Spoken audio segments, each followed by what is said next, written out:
Hi everyone, UK Girl in SF here again. I just wanted to let you know about a fantastic documentary I just finished watching on Aspreys, the Royal Jewellers. Now, they got the royal warrant because about 150 years ago they were known for making dressing cases. Now, these were small receptacles that carried anything from hairbrushes to combs to mirrors, and they used to carry a small tray made of gold. And when they got to the location they were going to, they would fill it up with water so they could wash in. Not their whole body because it was a small tray. But anyway, that's how they got the royal warrant. And as far as I know, there are two other jewellery houses that have the royal warrant, which means that members of the royal family over the years have shopped there and bought items. And that is Garrard's, and don't quote me on this, but I think the other one is Van Cleef and Arpels. But the documentary was basically on the history of Aspreys. It showed some of the jewellery that they've made in the past and some of the jewellery they make now. And that's the great thing about Aspreys. A lot of people don't realise this, but all their jewellery is still made on site. So while you're shopping downstairs, they're making the items upstairs.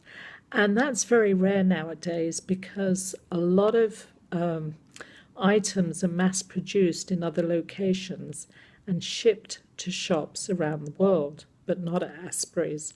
So anyway, the documentary was basically on those things, but it was also about 41 handbags that were exclusively made for them and they were trying to sell. So they were on display for 1 month only, and they retailed from anywhere from $35,000 upwards to $70,000 plus.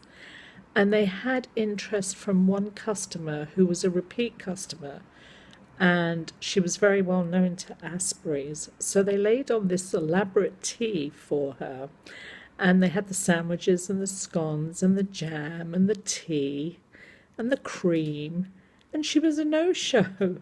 So I thought that was really rude because she didn't even call ahead to say that she was cancelling, and they're all standing around waiting on this woman that was a no-show.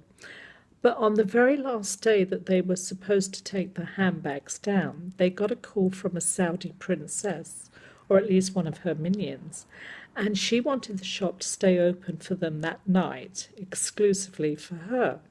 So this is what they did, and they also stopped filming that part. But anyway, apparently she bought 12 of these bloody handbags at $35,000 plus.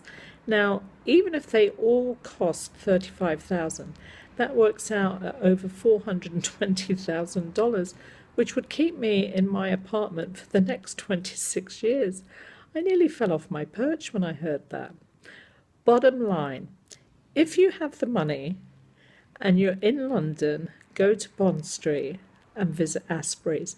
Now, I'm not sure if you have to book ahead or you can just walk in off the street. But if you have someone that you love in your life, why not spend some money on them? Some serious dollars. And if you don't know what to buy or for who to buy, get something for me.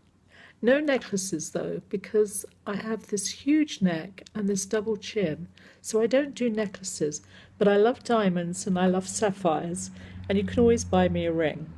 But all joking aside, try and get to Aspreys. I don't think you'd be disappointed. And so while those handbags are being beautifully packaged and sent back to Saudi Arabia on the princess's private plane, how the other half live, you could be in Aspreys buying something for either yourself or the love in your life. So this is UK Girl in SF, sounding out and signing off. Bye.